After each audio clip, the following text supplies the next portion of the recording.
Now, if you know anything about me and you know kind of my personality, or you've had past experiences with me, you'll know that I greatly struggle with not knowing what's going on or what's going to happen. Some of that has to do with my perfectionism. Some of that has to do with my desire to do well. Some of it has to do with my desire to want to get an A.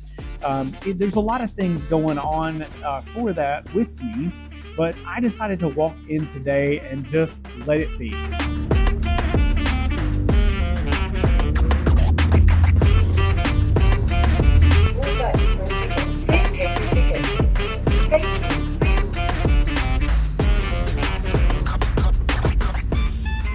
Good morning. My name is Bobby Fleck. I am a chaplain resident here at a Level 1 Regional Trauma Center.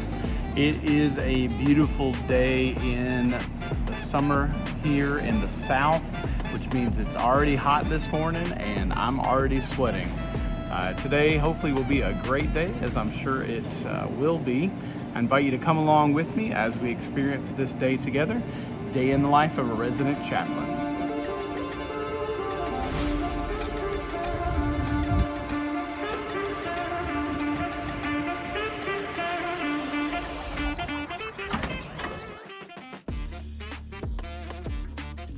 Well, it has been a good day so far as chaplain here at the hospital. Today marks the mid-unit evaluation for our third and final unit of the chaplain residency here at this Level 1 Regional Trauma Center.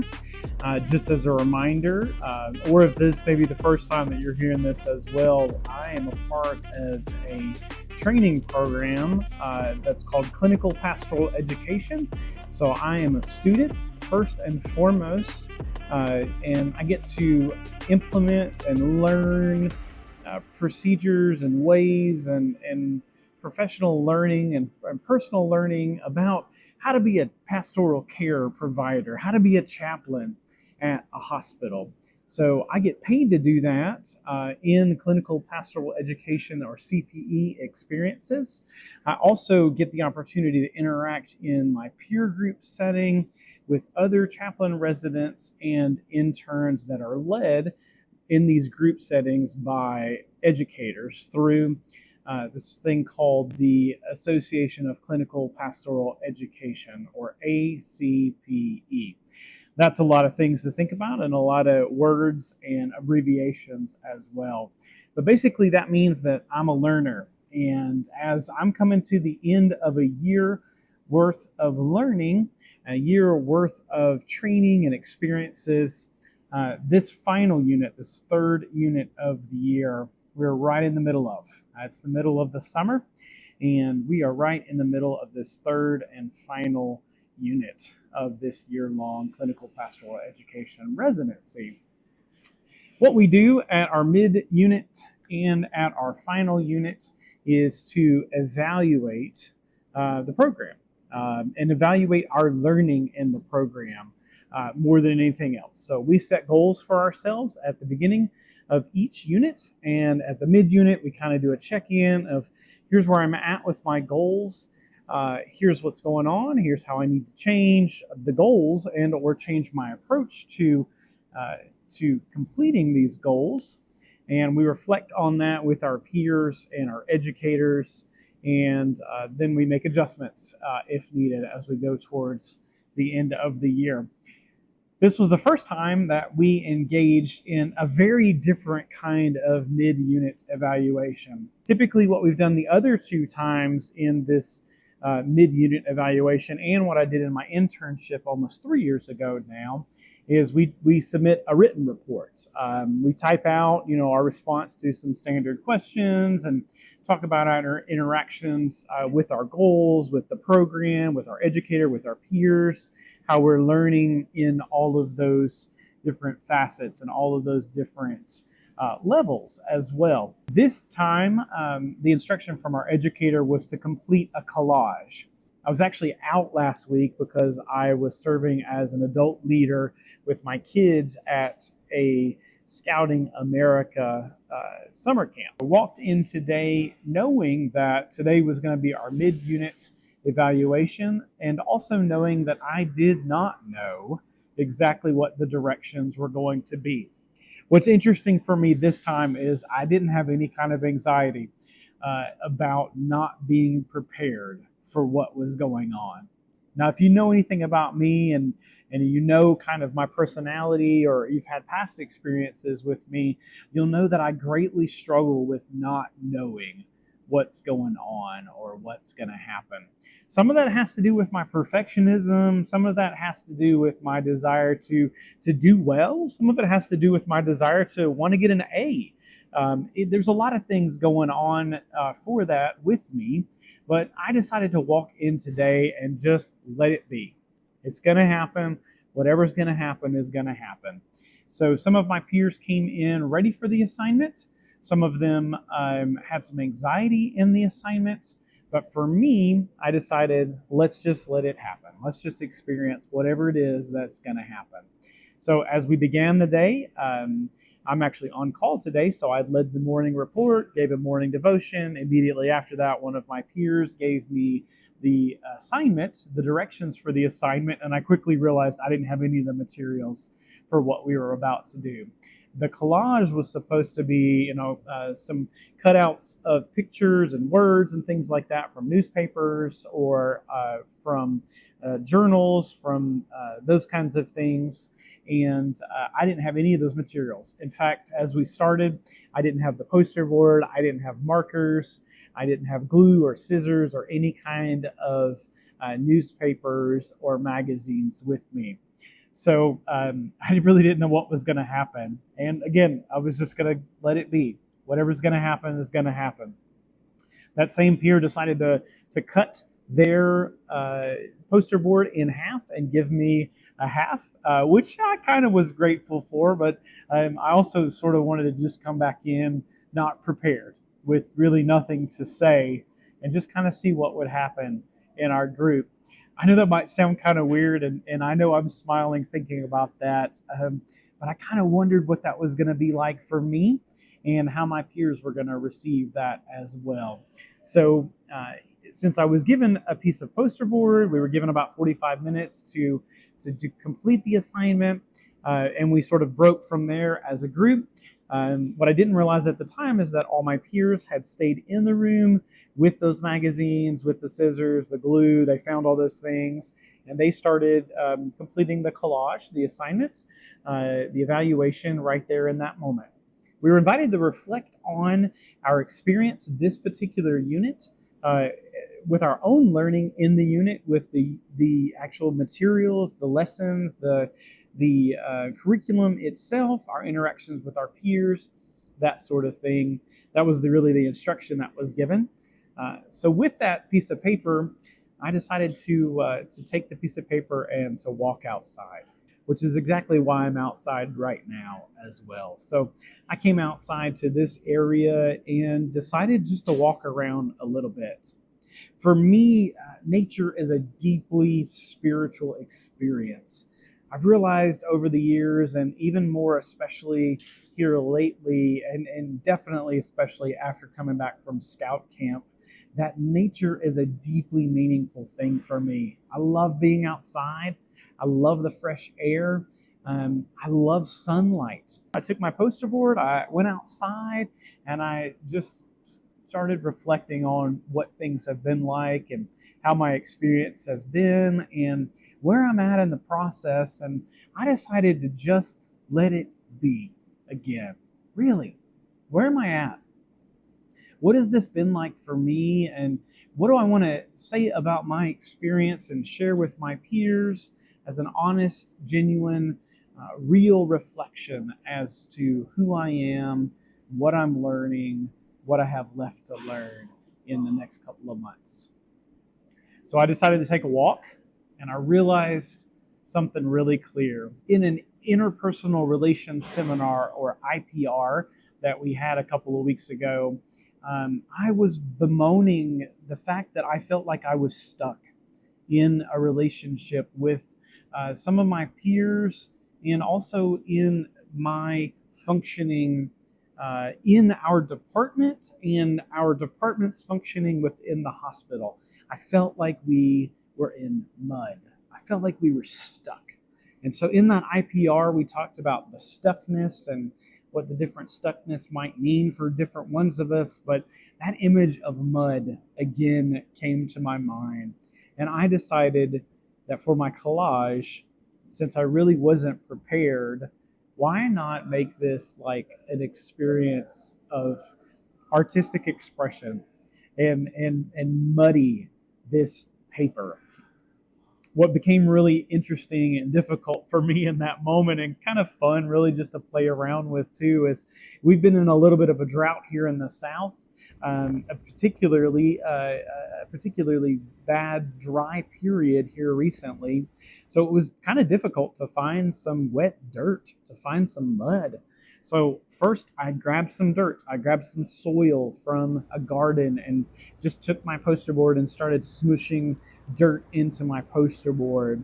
And I quickly realized that, I wanted to have a little bit of reflection in this as well, and some focus and honesty. And so I wrote on the front of the poster board, here's what God can do with dirt, mud, and clay. And then on the back, I thought about some of the scriptures and theological reflection as to what God can do with those substances. The dirt really wasn't working. It colored the paper just a little bit. Didn't quite have the impact that I wanted it to, or I thought it was going to. The poster board was kind of shiny and durable, which made that sort of difficult. So I just began to walk around, and our hospital is on a hill, so I decided to go downhill. My thought is that there may be a puddle somewhere. There may be kind of a ditch somewhere that I can find some wet soil and some dirt, some mud, to be able to throw that on my poster board. With no luck, I couldn't find any kind of mud. I couldn't find any kind of wet dirt.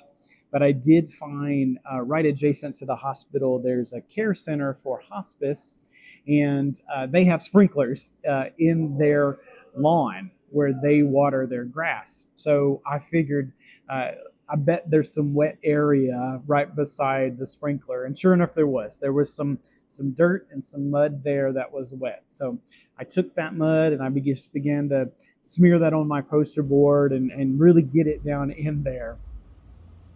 What was really funny is after I did that successfully, I was walking back up to the hospital and I was stopped by one of the maintenance personnel of that care center. And he said, "Hey, what are you working on?" And I turned around and I had my badge on and I showed him my chaplain badge. And I said, "Hey, I'm just working on a project from the hospital." And I can imagine sort of what he may have been thinking or wondering what was going on, but he was fine with that.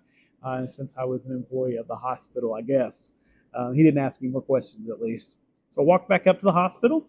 It was about 10 minutes left in the assignment that we had, and I decided to come in the back way into my office, sat my poster board down in a break area, and dried my hands. Washed my hands, cleaned them with soap and water, and dried them.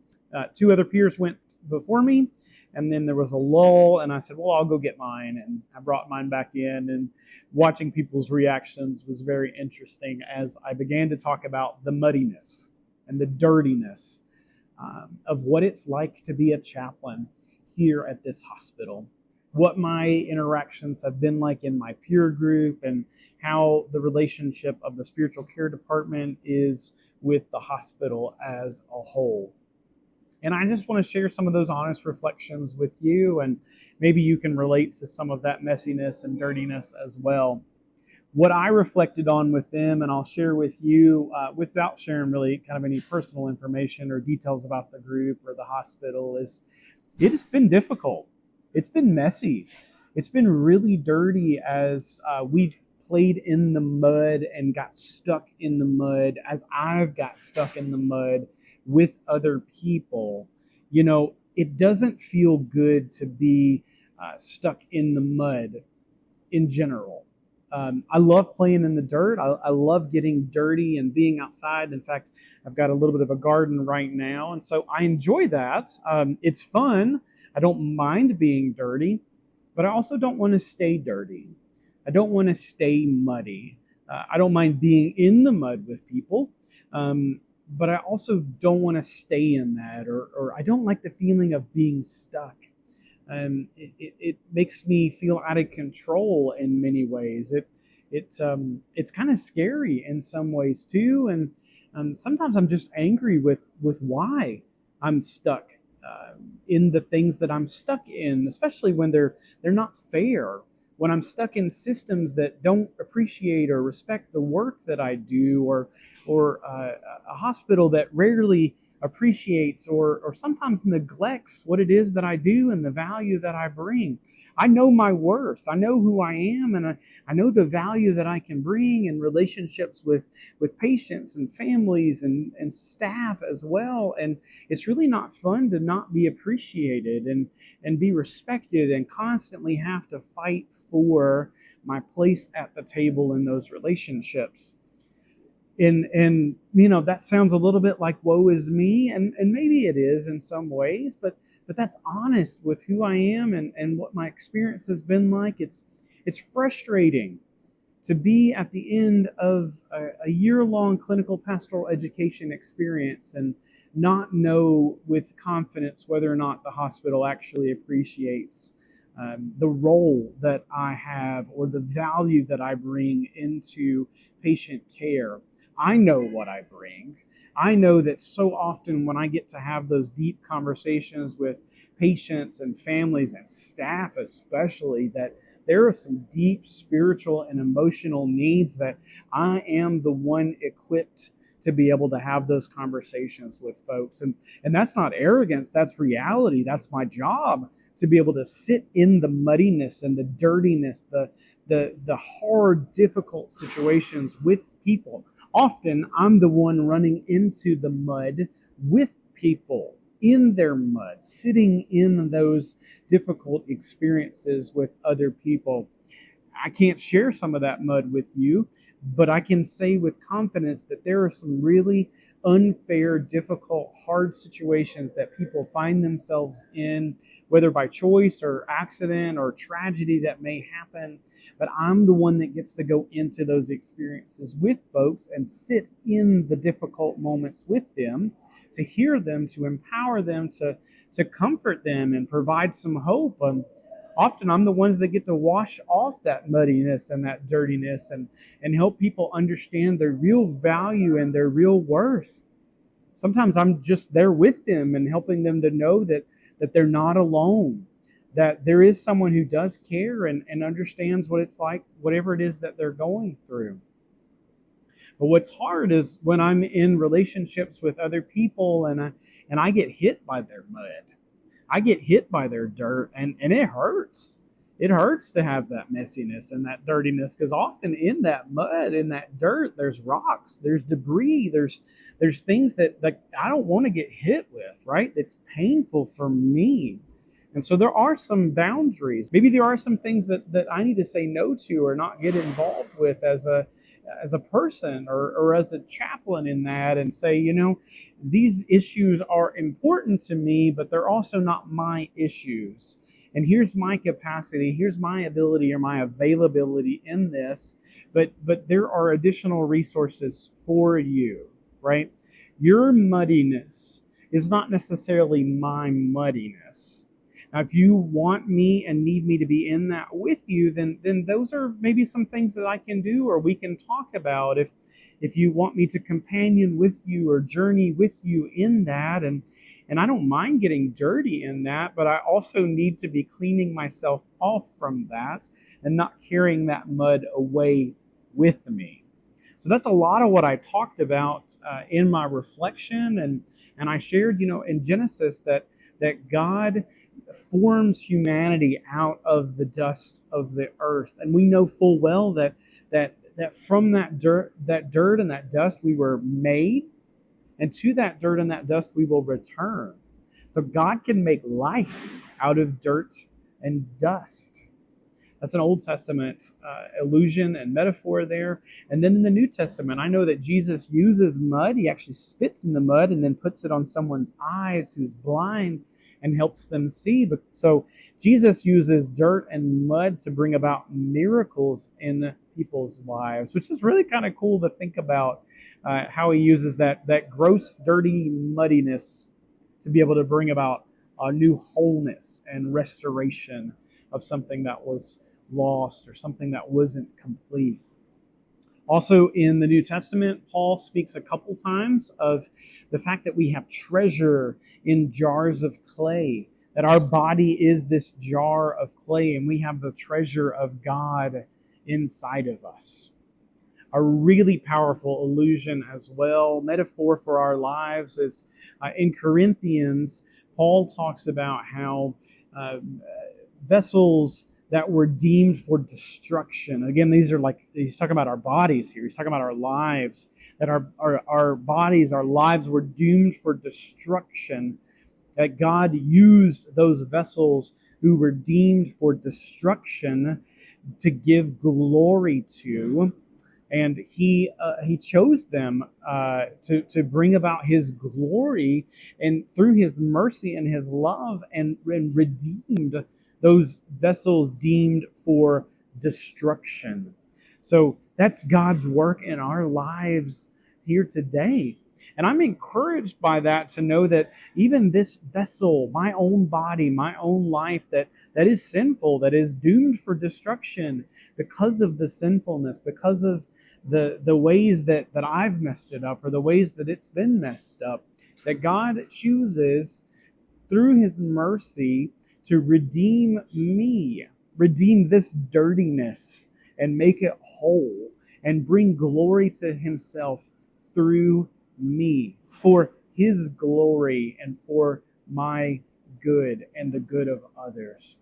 What a powerful thing to think about. And I hesitated in the group, and I'll hesitate even now, not to preach at you, but to encourage you and say that even whatever it is that you're going through right now, that even in the dirtiness and the messiness, that God is there, that God is present in and through it all, that God can redeem it and use it, and God can bring about his glory and his goodness and use whatever it is that's going on. And so it was an honest reflection for me today in my group, as I think about what this year has been like, as I think about what this mid-unit means. It's messy. It's dirty. It's often muddy and stuck, but it's so good. There is hope in the dirt. There is glory, God's glory, in the muddiness and the stickiness.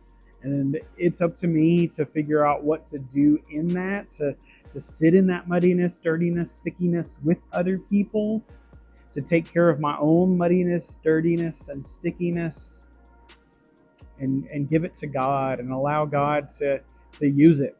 As God is the master potter, forming and reforming the pottery, my hope for myself and for you is that we would be moldable, that we would be pliable before God the potter, and allow him to reform us into his image, that God would guide us, redeem us, and continue to be present no matter what it is that we're going through. So there's hope for you, my friend, as you think about God's work in your life. If you're in the muddiness and the dirtiness, the stickiness, the stuckness of whatever it is that you're going through, be encouraged, find hope, know that God's present in it, that God loves you and cares for you deeply. May you be blessed today, even if you find yourself dirty, even if you find yourself muddy or stuck. It can be good. God bless you. Until we meet again. Bye-bye.